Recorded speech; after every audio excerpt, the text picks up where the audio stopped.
happening? Yiska does not agree on. Team number 2 is the Chengdu Hunters. The Chengdu Hunters. It is. Yeah. Dude, I'm ready to slap with this team. Yeah, this team, they brought on a new support duo, Molly and Lengsa from LG Huya. They made some coaching changes, to be fair. RUI no longer at the helm here, doing some co-head coaching roles with Ray and sorry, Joe, you're gonna have to Dokebi. Oh, Dokebi? Yeah, it's like a name from Rainbow Six. Got it. So brought in A-Ting from Nova Monster Shield, signed leave, like they've made some changes this year. I think to say the least. I think one of the big signings, though, I want to talk about their signings first, and then we'll talk about the overall team. Sure. The first one, and I think one that I think garnered the most interest overall, was the signing of support duo Molly and Lengsa from LG Huya. Joe, you were helping frame this for me a little bit as I was trying to do more research into Chengdu. I was asking, how do these fit in with Yveltal? What's your thoughts? Actually, we talked about a totally different team, didn't we? We did. You sent me. This is what you sent. This is what you sent me VODs for. Thank you. Yes. Sorry. So I'm just dumb. To clarify, are we including leave into their signings? No. Okay. Because they would argue that he's the more important one. Free agent and came back, right? I think they had to put him as like a streamer, and then they announced him as like officially joined the team along with the announcement. But so leave us. Yeah, let's talk about him anyway. But I think he's the most important one here. Sure. So he's the most important new name. So let's talk about Molly and Lengsa for a second. How does this duo fit in your opinion, in this team? So these should be very familiar players if you watched Contenders, especially the live events. They played for the team that bottomed out. Arguably shouldn't have ever been there in the first place, but this is the team, LG Huya, their former academy team. They bottomed out. They were supposed to do well. I had them doing well. They sucked. Some other Chinese team that I'm not going to get into did way better. I figured they were going to suck, right? Weird role reversals. Molly has been a standout player in Contenders. Lengsa is okay. I think he'll be fine, but I don't really see him playing over Yveltal ever at all. The big one comes in. The big question here is at flex support with Kyo and Molly. I like Molly a lot. There's two big Chinese flex supports coming into the league, and it's Molly and Coldest, which we'll get into. I've been a big fan of Molly. I think he's very flexible. I think he's more consistent and still has a lot of firepower. Kind of has a carry, almost Jonak play style at times, but can dial it back and be more supportive and kind of play other heroes. Whereas Coldest is very much, you want to put him on BAP, you want to put him on aimers and let him kind of do a lot of heavy lifting, right? Sure. Kyo last season, if we're looking at just pure stats, as much as we can, did not perform very well at all. I don't think he was detrimental, but wasn't a standout performer on a role that I think you're going to really have to invest into this season in particular. And I think Molly is a nice addition. I don't think he's going to blow your socks off, but I think it's going to be a pretty nice improvement, a pretty sizable improvement over Kyo. Interesting. Lengsa, not so much. Not so much. Yeah, I talked a bit about with Kenobi, since he's doing all the Contender stuff for China. I try not to ask Joe all the questions about China because I just don't want to say things before Joe's going to say them anyways on the show. And he said a lot of the same things that you did here, is that, Molly and Lengsa are probably the top duo in China. I mean, obviously, like Coldest is, I think you could argue maybe one of the most prominent sought after. I think it's like 1A, 1B. I'm not as fond of Coldest's tendencies to feed, and his decision making seems very poor. His aim I would say is better. I think he does a lot more, like damage is affecting the game a whole lot more, but Molly is the consistent factor. Yeah, well, that's the big thing, is that they didn't really stand out at all. And I was watching the VODs you sent me, and I just noticed, I'm like, watching the kill feed, I'm like, these guys don't show up on the kill feed as much as an assist feed, as much as other support duos, but everyone ranks them so highly. So I had to go back and watch again and look at other parts besides the kill feeds and ult usage. And I was like, oh yeah, this actually makes a lot more sense when you watch it from a different lens, that these are much more, I think, methodical, patient, and which is, I think, a little bit weird too for China, who kind of tends to go press W sometimes, I think. Oh yes, they're very much about pressing W. They're all about pressing W. It was really interesting to me when they're like, oh yeah, Molly and Lengsa, like they're probably the best support duo that they have in China. And I'm watching the thing and I'm like, why, how? And I don't know if I'd say the best. I think they're up there. I think they're within like the top, but I think like Coldest and Miko probably were. Sure. Yeah. I mean, that was the one that just a pairing. And I think that they were signed by that time. I'd give it to. Yes. So, but yeah. So anyways, I don't know. Like, it's nice. It's a nice upgrade. They're adding depth to support. This is something that I weigh quite heavily. Adding more players to your roster is going to be good as long as you can facilitate it, and that's where I go. And I don't know if that's a transition into coaching, but I do have questions at coaching. I do have my worries, but in general, in theory, a deep roster this season in particular is going to matter a whole hell of a lot. Yeah.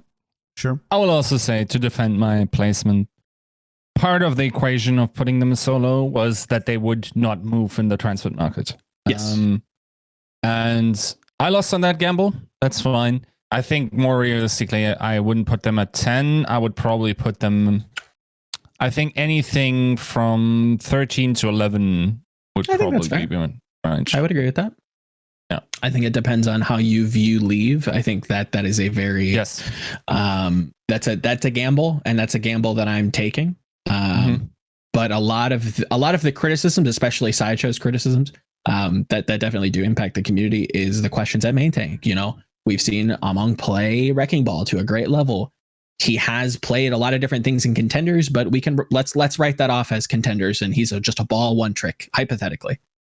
What happens if we play Winston? What happens if Reinhardt's meta? That's where A-Ting comes in. A-Ting is the circle peg to fill the circle hole. It's a very obvious fit. It solves a lot of the questions that the community is posing to Hunters. I really struggle to see how a 12th place team that has very obviously, to me at least, upgraded the roster goes down. That's where I'm looking at this. I don't think a whole lot of other teams have done massive upgrades. If anything, I think the league in general has gotten worse. I think this team has improved, and I've given them credit for it. Yes, head coach leaving. That's a big worry sign. That was going to be the big question. 100%. And how much of the team identity do you think was put in RUR and their ability? And I know, Yiska, you want to talk a little bit about patches. I don't know if it was about the frequency of patches or just patches in general, but we know, like, I think that changes a lot. Honestly, like, also for Chengdu, I think, like, the idea that just because a team got better, like, you got to look at the last season and think, okay, did they get lucky with the meta that was chosen? Okay, maybe in Chengdu's case that wasn't the case. We don't know. Maybe a lot more lower level teams become better at the comp if their comp actually becomes meta. No idea. It's possible. But like, the thing is, the context is now different, and I think there are possibilities. I'm not saying that's the case for Chengdu, but sure. In general, like, as we see now, that we are seeing a lot more patches come in. It's PTR, 2 weeks later, live. PTR, PTR 2 weeks later live. And while I'm not sure that we keep that 2-week cycle, by the way, this is okay. So here's my hypothetical, right? And this is a sort of slight tangent, even though it's sort of a meta discussion that should be consensus in power rankings. But for people that played World of Warcraft, for instance, they know that before expansions launch, systems go live in the main game, right? So there's something new skill tree, for instance, is skills get put in before the expansion. So then you get basically a 0.5 patch of the next expansion without the content. Yep. I can tell you, like, I don't have any inside knowledge here. Like, I was trying to dig what the information would be for this developer announcement. Yeah. And of course, everyone signed up the wazoo with an NDA and nobody's talking. But what I can, like, the assumption is that, or what I'm assuming is, why is it now that the patches can become quicker? So one prohibitive nature that I've heard about in the past is just like the engine was not suited to make quick changes very quickly, right? Also, who's making these changes? It's developers. Yep. But the developers work on Overwatch 2, so how could they have more time to make the patch notes? Yep. Now, to me, that's an implication that maybe we will hear something about Overwatch 2 soon. It is also an implication that maybe they fixed something with the formula of that.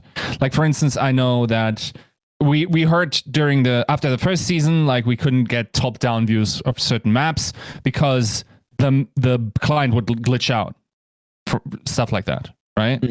Or like changing things within that code. And let's not forget, we are playing a former MMO, right? Playing a, like, basically, like, we had this rock that was supposed to be an MMO, and someone tried to shizel like a sweet game out of it, but there are cracks. Let's be honest. You're talking about Titan, by the way, for people who are there. The Titan MMO that was scrapped and now and became Overwatch.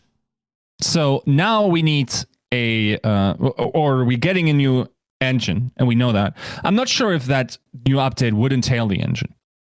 Maybe it's just a backend or whatever that makes it easier to influence or patch this in some way. But this is basically my thinking. Like, I made the tweet, and it was like 2 weeks ago, I think. It's like, okay, so for one, my idea is, okay, they are changing quicker. How is that possible when it wasn't possible before? Either they have new or more manpower because Overwatch 2 is largely done for those developers, balance and whatever. Or two, it is now much easier to do balance changes because how is that possible? Because of an engine upgrade. And I don't think that a new engine will come in before the season because that would be a competitive integrity nightmare, I think. I think that changes almost more than patch changes. Yeah. I think, like, the players having to adapt to new visuals is honestly quite a big deal. Huge deal. Maybe, yeah. Heroes are probably going to feel slightly different too. So figuring out why they feel different. Could there be box changes? Like, even just something as simple as field of view, right? Yep. Yeah. So it can be so drastically different. And then I think maybe they figured something out, how they get quality data out of the PTR, or they just found out we don't need to, and we can just, like, try more, have more iterations.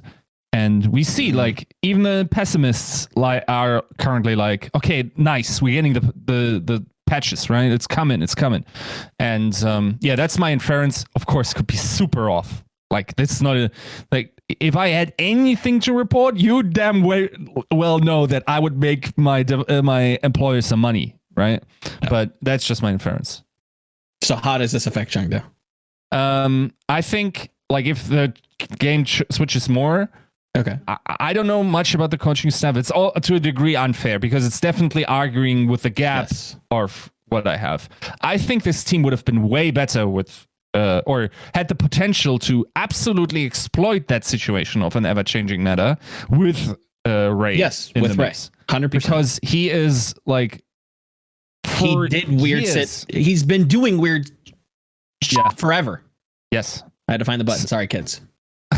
So in that regard, I think they lost a bit out of that. Yes. I also wonder how they're just like how good they are at scrambling. I agree, like that DPS line is pretty sick, honestly, in terms of like just Jinmu is nuts. Like probably not talked about how elite he actually is. Yeah. Now, on his I picks. will say, like, and I said this very early on when people were starting to realize that Jinmu was actually quite good. Once you put him in role lock with a meta that is not stabilized, but with players, with other elite players that are going to mark him to be able to match him very well, I think that goes away. His Doomfist and Pharah are among some world class names, but once you start to throw in other heroes, he has a pocket May that he's ran in the past. I think that stock starts to go down a little bit, and that's where I have the soul read that I think Leave is going to fill in that, because if it let's face it, if Leave wasn't here, I definitely probably wouldn't be putting them at 10th with Bacon Jack as their only other DPS, right? So I'll also tell you, Joe, if Leaf is actually still super nuts, that is one of the saddest narratives in esports. Yep. Because we would have legitimately, simply by the scene structure, lost a UZI type narrative of like a super sick Chinese damage dealer that stands tall above his peers and just like transcends that particular role, simply because we don't like to have 16-year-olds in the highest tier competition. Yep. Like we've lost 3 years of excellence from this kid, and that would be shattering. Honestly, how much does that suck? So, I mean, how much sucks does that suck?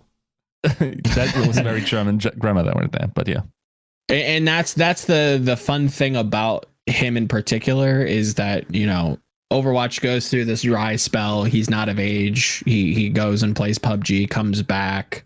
You know, what team does he go to? He goes to Chengdu to kind of have his previous team kind of reassemble, and now everybody's basically left him, and he's stuck on his own. Mm-hmm. Also, okay, now I have this voice now in my head that just tells me nobody knows who UZI is. Like you're talking to over 50% who've never had any esports interaction. So just to briefly explain, in League of Legends, there's now a legendary AD carry who's still nuts, who's super mechanically advanced, arguably the most mechanically proficient player in history. If we like Faker, yes, very mechanical, but I think Faker also in part has something to do with just his general awareness of it. Maybe UZI wasn't as smart about that, but in a region that wasn't amazing when he already was. There were 2 Chinese players in League of Legends that stood out during as legendary characters. That's Wei Zhao, right? Wei Zhao, yeah. And UZI. UZI, like if you go now to YouTube, like there's, for instance, if you look at the Rise music video, like there's this character of like a Chinese guy dressed up as Vayne fighting the protagonist of that the video, and he like Leaf could have been that. He could have been that transcendent. To be fair, yeah. But we're missing like 2 years of history, like one, or I don't know. I think even for a solid while he quit the game, right? Yeah. Like he didn't even really play that. All of MY left because of the dry spell. Nothing in Overwatch was happening. They left on a very sour note. I think they forfeited their last game in some like third party kind of Chinese tournament, and then went to PUBG. Yeah, honestly, like this could reshape the entire idea we have of Chinese Overwatch. If this kid, and then he finds a couple of guys to play with, we have international events, suddenly Chinese Overwatch definitely established second best scene in the world during that time, with transcendental talents that could possibly be in talks for a GOAT. Yeah, and I mean, it's sad. Go back and look at your what was it, Owl Pellets team. If you took like peak Miraculous Youngster and you took peak 1246 with Ray's coaching staff and allowing him to kind of fill out wherever he feels like that he was, deficient at, I really do think you put that under the Chengdu Hunters or whatever franchise you want, and I think people would be shocked. I think yes. There are some actual talents. How deep is the region in terms of talent? That is a question for another day. Spoiler alert, not that deep. But there is a solid team to be made from China that people won't expect that can do well. Will they win? No. Will they make playoffs? There's a good chance. But I will also say, don't underestimate the impact one team could have on a region. Yep. Like we've seen it, for instance, in CS, there was this one guy that just helped his entire Brazilian scene to become great. His team became the best in the world, but he also helped like 2 other Brazilian teams to elevate their level, become top 10, top 20 teams. Like not entirely selflessly, because whenever he needed a new player, he took from these teams. But then again, like the scene had a renaissance of like amazing play, was probably the best at one point in time in CSGO. Like that could have happened in China, where when you have one world-beating team, the scene currently thinks, okay, wait, that's possible from here. And I think, again, like if Miraculous Youngsters actually has more ways to prove themselves, and Leaf stays actually this like that good for this long, he is a GOAT candidate. That's ridiculous. Yeah. And that's I tweet like you'll see me retweet this hopefully. I think it was towards the tail end of last season. Leave got announced to be signed to the Chengdu Hunters, and I retweeted and said, "This is say hello to your future team all MVP. At least he'll be a candidate." But Joe, in short, 16th next.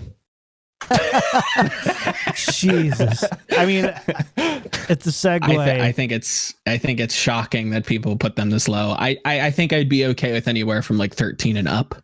But I really struggle to see them below 13th. Yeah. I think, again, people are going to be surprised. Again, I'm going to be told that this team was built poorly, yada, yada, yada. I'll see We'll see who's going to be the Lord. We'll see who's next to lose. We'll see how the China teams are affected by the coronavirus stuff too. True, because that 100%. throws a whole new wrench into what travel looks like, what being at home looks like. So we'll just have to wait. This was going to be like a home team wherever they were going to play in China. This is the Chinese team. This is the only fully Chinese team. So if you go to Guangzhou, that's a home team. If you go to Hangzhou, that's a home team.